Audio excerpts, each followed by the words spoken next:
At Anurag University, be everyone you dream to be.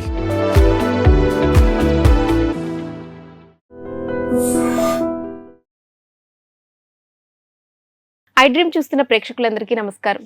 ఈరోజు మనతో పాటు ప్రముఖ వాస్తు జ్యోతిష్య పండితులు, ప్రముఖ ఆధ్యాత్మికవేత్త నానాజీ పట్నాయక్ గారు మనతో పాటు ఉన్నారు. గురుగారితో మాట్లాడదాం. నమస్కారం గురుగారు. శ్రీమాత్రే నమః.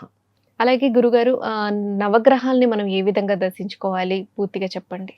ఇప్పుడు నవగ్రహాల విషయంలో కొన్ని రూమర్స్ ఉన్నాయి. అంటే ఎట్లాగా, నవగ్రహాల దగ్గరికి వెళ్ళినప్పుడు వాటిని ముట్టుకోకూడదు.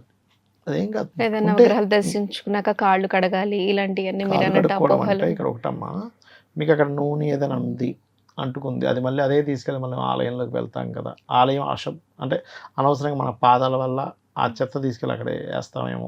నూనె ఇప్పుడు శనికి నూనె పోస్తారు, ఆ నూనె అంతా కింద గారింది, మనం అదే మట్టేసాం. నేను తీసుకెళ్ళి అక్కడ చెత్త చేయకూడదు కాబట్టి నేను కడుక్కోవాలి.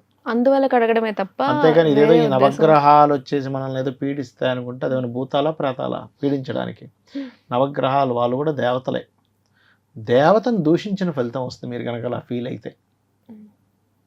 కాబట్టి నా పాదాలతో మళ్ళీ ఇక్కడంతా చెత్త చెదారం నా కాళ్ళకి అంటించుకున్నాను, ఇది తీసుకెళ్ళి మళ్ళీ గుళ్ళోకి తీసుకెళ్ళడం కరెక్ట్ కాదు కదా.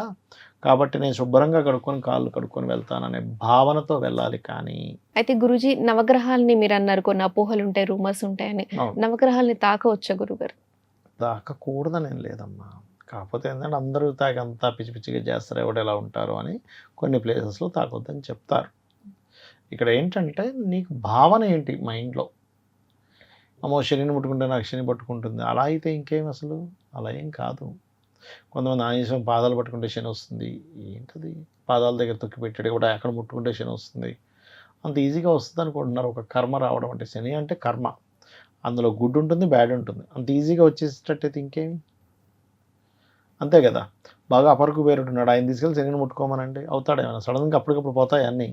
తాకకూడదు అనే నియమం అయితే అలా అయితే ఇప్పుడు లక్ష్మీదేవి పాదాలు ఉంటాయి, పోయి ఇట్లా ముట్టుకోగానే వెంటనే వీడికి అపరకు పేరుడు అయిపోతాడా? వీడికి కర్మ ఉంటుంది ఒకటి, కర్మను బట్టి. కాకపోతే నువ్వు ఏ భావనతో తాకుతున్నావు, అమ్మ లక్ష్మీ అమ్మవారి నాకు మంచి జరుగుతుందనో, లేకపోతే అమ్మవారి పాదాలు నేను తాకాలనే భావనతో తాకడం వేరు. అందరికీ లక్ష్మి, ఈ విశ్వంలో ఉండే లక్ష్ములన్నిటికీ ఇవిడే కదా అనే భావనతో నువ్వు తాగినప్పుడు నీకు అనుగ్రహం వస్తుంది. అంతేగాని ముట్టుకోగానే మారిపోయేటట్టు ఏంటి, అదేమైనా మంత్రం? ఇలా ముట్టుకోగానే వీడు పేదవాడు అయిపోతాడు, ఇలా గొప్పవాడు అయిపోతాడని తాకొద్దని అయితే నియమం లేదు. కాకపోతే మనం అనవసరంగా అంత చెత్త చెదారం చేస్తామనే ఉద్దేశంతో కొన్ని టెంపుల్స్లో కొన్ని ఆంక్షలు పెడతారు. అందులో ఇప్పుడు కొన్ని శివాలయాల్లో కొన్ని తాకొచ్చు, కొన్ని తాకడం ఉంటాయి, అవి వేరు మళ్ళీ. అట్లా ఇప్పుడు మనకి స్వయంభూ కొన్ని ఉంటుంటాయి. ఇప్పుడు శ్రీశైలం వెళ్ళాం, అక్కడ స్పర్శ దర్శనం అని ఉంటుంది, లేకపోతే కాశీ వెళ్ళాం, అలా స్పర్శ దర్శనాలు ఉంటాయి. అలాంటివి తాకొచ్చు, కొన్ని తాకకూడనివి కొన్ని ఉంటాయి. అట్లా అది తాకేవా తాకకూడని దాన్ని బట్టి వాళ్ళు తాకుతూ ఉంటారు. అట్లా అయితే గురూజీ, మనం దేవాలయ దర్శనం, కొందరు ఏంటంటే ఎప్పుడో వారికి కష్టాలు బాధలు వచ్చినప్పుడే దేవాలయం ఉందనేది గుర్తొస్తుంది, అప్పుడు వెళ్తూ ఉంటారు.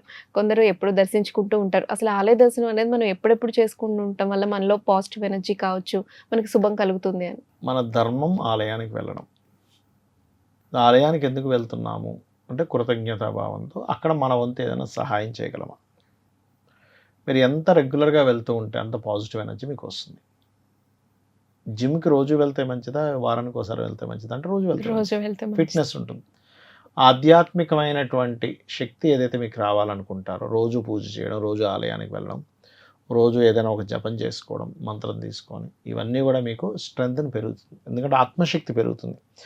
ఆలయానికి వెళ్ళడం వల్ల ఆత్మశక్తి పెరుగుతుంది. జిమ్కి వెళ్ళడం వల్ల ఎలాగైతే శారీరకమైన శక్తి పెరుగుతుందో ఆత్మశక్తి పెరుగుతుంది. ఆత్మస్థైర్యం వస్తుంది దానివల్ల మీకు ఎటువంటి నెగటివ్ ఎనర్జీ మీ చుట్టూ రాదు. ఇప్పుడు చూడండి, ఇప్పుడు మనం అనుకుంటాం ఓన్లీ గ్రహస్థితి వల్ల, గ్రహస్థితి అనే కాదు, కొన్ని పిశాచ యోగాలు ఉంటాయి. ఆ పిశాచ యోగాలు మనిషికి కనెక్ట్ అయినప్పుడు ఏమవుతుందంటే మనిషి డౌన్ఫాల్ అవ్వడం స్టార్ట్ అవుతాడు. రోజు ఆలయానికి వెళ్ళండి, ఎక్కడ డౌన్ఫాల్ అవ్వడం మనిషి. కనీసం ఉన్న స్థితిలో అయినా అలా ఉంటాడు, నువ్వు కోటీశ్వరుడు అవ్వకపోయినా. ఒకటి ఎగ్జాక్ట్లీ మీరు అన్నట్టుగా ఫేస్ చేసే స్ట్రెంత్ వస్తుంది, కష్టం రాకపోవడం కాదు, కష్టాన్ని తట్టుకునే శక్తి వస్తుంది. అలాగే ప్రదక్షిణాల గురించి కొంతమంది 3 ప్రదక్షిణాలు చేస్తే మంచిది అంటారు, కొంతమంది 9 ప్రదక్షిణాలు అంటుంటారు. దీని గురించి పూర్తిగా వివరించండి. కరెక్ట్ అయితే 3 సరిపోతాయమ్మా. మొక్కు ఉన్నప్పుడు ఇప్పుడు చిరుకుని బాలాజీ 41 ప్రదక్షిణాలు చేస్తారు, అది మొక్కు వేరు. మొక్కును బట్టి ఇన్ని ప్రదక్షిణాలు చేయడం, కొంతమంది 108 ప్రదక్షిణాలు చేస్తారు. నాకు తెలిసి ఒక టెంపుల్లో ఒక బాగా ఏజ్డ్ పర్సన్, ఇప్పుడు లేదు ఆవిడ, ఒక 80-90 ఏళ్ళు ఉండేది, అప్పుడు రోజు 108 ప్రదక్షిణాలు చేసేది. అంటే అదొక ఆనందం. ఇక్కడ ఏంటంటే నువ్వేం చేసినా ఆనందంగా చెయ్యి, హ్యాపీగా చెయ్యి. అంతేగాని ఏదో ఇప్పుడు చేయాలి, ఇప్పుడు అనేసుకున్నాను బాబోయ్ ఏంటిది ఎప్పుడు అవుతాయి, అలా చేయకు. ఎందుకంటే నువ్వు మనసులో అనుకునే ప్రతిదీ కూడా భగవంతుడికి తెలుస్తుంది. అలా చేస్తే నీ రిజల్ట్ అలాగే వస్తుంది అంట. నేను ఒక విషయం అనుకొని మనం వెళ్ళాము, ఏదో కష్టంగా వెళ్ళాము, నీకు వచ్చే రిజల్ట్ కూడా కష్టంగానే వస్తుంది. నువ్వు ఇష్టంగా వెళ్ళావు, ఇష్టంగానే వస్తుంది నీ రిజల్ట్ కూడా. అలాగే దేవుని గుడికి వెళ్ళి వచ్చేటప్పుడు ఎక్కడికి వెళ్ళకూడదు, ఇంటికే రావాలి అంటూ ఉంటారు. ఇది దీనిలో ఎంతవరకు ఉంటారంటే ఏం లేదు, ఆ ఎనర్జీ డైరెక్ట్గా ఇంటికి వస్తుందని. అంతేగాని ఎక్కడికి ఏం పోదు, అదేమి అంత ఈజీగా అయితే ఇటంగా ఇటు వెళ్ళిపోవడం లాంటివి ఏం జరగవు. అయితే గుడి ముందు చాలా మంది బిచ్చగాళ్ళు ఉంటుంటారు గురువు. కొంతమంది ఏంటంటే ఇప్పుడు కాలంలో వారు అంటే నిజంగా వారి పరిస్థితి బాగాలేక బిచ్చగాళ్ళు అవ్వడం వేరు, లేదంటే అందరికి కొంతమంది వేస్తూ ఉంటారు. దీని గురించి గుడి ముందు వేసే దాని గురించి పూర్తిగా వివరించండి. ఇప్పుడు బిచ్చగాడికి నువ్వు డబ్బులు వేయడం అనేది వంటిది కూడా ఇక్కడ 2 రకాలుగా కొంతమంది ఏం చేస్తారంటే, బెగ్గర్స్ వేయనండి, ఎవరికైనా కావాలంటే ఒక వాళ్ళు బాగుపడడానికి వాళ్ళకి ఏదైనా హెల్ప్ చేస్తా, సపోర్ట్ చేస్తా అంటారు. అది మంచి పద్ధతి. ఎందుకంటే బెగ్గర్స్ వేయడం వల్ల అనవసరంగా పెరిగిపోతున్నారు, అదొక బిజినెస్లో తయారైపోయింది అనేటువంటి భావంతో కొంతమంది ఉంటారు. కొంతమందికి పాపం వాళ్ళ స్థితి అలా అయిపోద్ది, బెగ్గింగ్ చేసుకుంటే కానీ వాళ్ళు బతకలేని స్థితిలో ఉంటారు. అలాంటి వాళ్ళు కొంతమంది ఉంటారు. అయితే ఇక్కడ ఏంటంటే మనం చూడగానే వెంటనే దాన్ని డెసిషన్ చేయలేము, డిసైడ్ చేయలేము. గుడికి వెళ్ళొచ్చి ఖచ్చితంగా వాళ్ళు వెయ్యాలా అని చెప్పి వెయ్యాలని నేను రూల్ ఏం లేదు. గుడికి వెళ్ళినప్పుడు వాళ్ళకి ఖచ్చితంగా వెయ్యాలని రూల్ లేదు. మీరు ఎలా ఫీల్ అవుతున్నారు, మీరు మంచి పని చేయడం ముఖ్యం అక్కడ. ఇప్పుడు నేను మొన్న ఏదో చూసా, ఏదో మాట్లాడుకుంటున్నప్పుడు బెగ్గర్స్ వేయకపోతే ఏమైనా శాపం తగులుతుందా అంటే, ఇక్కడ ఒకటే అలా కాదు. ఇక్కడ ఏంటంటే నువ్వు వేయాలనిపిస్తే లేకపోతే లేదు, దానివల్ల నీకు వచ్చేది కాదు అని వాళ్ళతో వద్దు లేదు మంచి చేయగలగాలి. అంటే నువ్వు బెగ్గరికి వేయడం కంటే కూడా ఇంకోటి నువ్వు హింస పెట్టకపోతే మంచిది దానికంటే.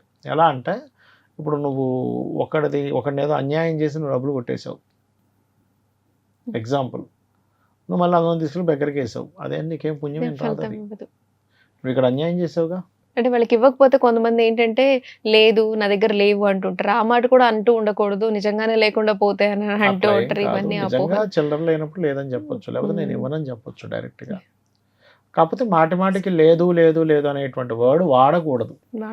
మన వాక్ కంటూ ఒక శక్తి ఉంటుంది కదా, లేదు లేదు అంటే అది లేకుండా పోతుంది అంటారు, అది నిజమే. అది కాకపోతే బాబు ఎల్లు బాబు అనొచ్చు మనం, నా దగ్గర లేదు నిజంగా లేదు చూసుకోండి అని ఉంచుకొని లేకపోవడం అలా చేయకూడదు అంతే. వాళ్ళు కూడా ఇప్పుడు స్కానర్స్ పెట్టుకుంటున్నారు. అయితే మీరు అన్నట్టు వేరే వాళ్ళని మోసం చేసి వీళ్ళకి ఇవ్వడం వల్ల వాళ్ళకి ఏం అంటే ఒకరిని మోసం చేసి ఒకరికి దానం చేయడం వల్ల అదేం ఉండదు.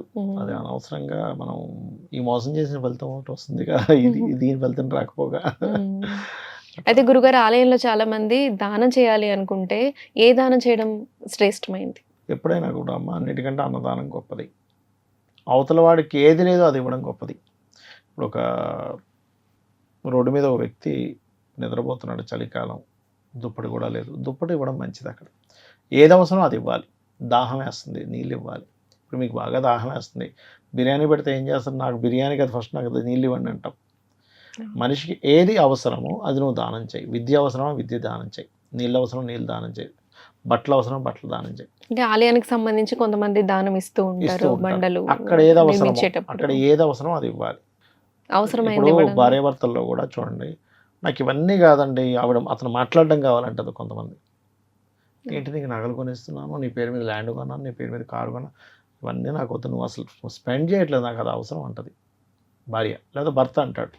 అప్పుడు వాళ్ళకి అదే అవసరం. అర్థమైందా మీకు? అది అవతల వాళ్ళకి ఏం కావాలో అది నువ్వు ప్రొవైడ్ చేయగలిగితే దట్ ఈస్ ద గుడ్ అంట నేను. అది మాట సాయం కావచ్చు, ఎమోషనల్ సపోర్ట్ కావచ్చు, లేకపోతే ఇంకేదైనా కావచ్చు. అవసరమైన దాన్ని ఇవ్వడంలో వారికి పూర్తి ఫలితం, ఆనందం వస్తుంది అంటారు. ఆలయ దర్శనం గురించి పూర్తి వివరణ ఇచ్చారు. ధన్యవాదాలు గురుగారు. శ్రీమాత్రే నమః. And for more videos, please subscribe to iDream. Please subscribe to iDream. Please subscribe iDream. And please subscribe to iDream. For more videos, subscribe to iDream. Please like, share, and subscribe to the channel. Congratulations, iDream. Subscribe to iDream. Subscribe to iDream. So subscribe to iDream Media. iDream ki iDream team andarki huge congratulations. Please subscribe iDream Media. Please subscribe to iDream. Subscribe iDream. Please subscribe to iDream. iDream అంటే నా కళల channel subscribe చేసుకున్న నోరు తిరుగుతలేదు మీరైతే గంట గుర్తు కొట్టండి. For more such videos, please subscribe to iDream. Subscribe to iDream. Please subscribe to iDream. Please subscribe iDream Media. Please do subscribe to iDream. Please subscribe to iDream Media. For best entertainment and information, please subscribe iDream. And don't forget to subscribe to iDream.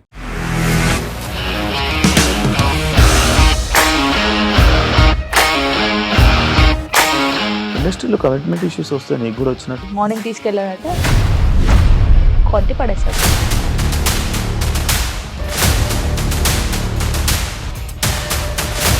వాళ్ళు కూడా చూడలేదు ఈ cinema అని చెప్పడానికి కూడా చాలా ధైర్యం కావాలి. అది నిజం కదా, దాంట్లో ధైర్యం ఏంటి ఇది? నెక్స్ట్ డే ప్లేట్ మార్చేస్తే తప్పు కదా. As of now, we are comfortable this అని నేను అనుకుంటున్నాను. రష్మిక గారిది మీది ఒకే ఊరు అంట కదా?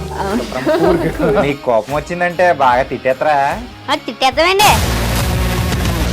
నిజంగా గేమ్ ని ఎలా చేంజ్ చేయగలిగారు? ఏపీఎస్ఎఫ్సి వాళ్ళకి 6 నెలల్లో నేను 6 లక్షలు కట్టా. బిజినెస్ చేయాలనుకుంటే it is as difficult as riding a tiger.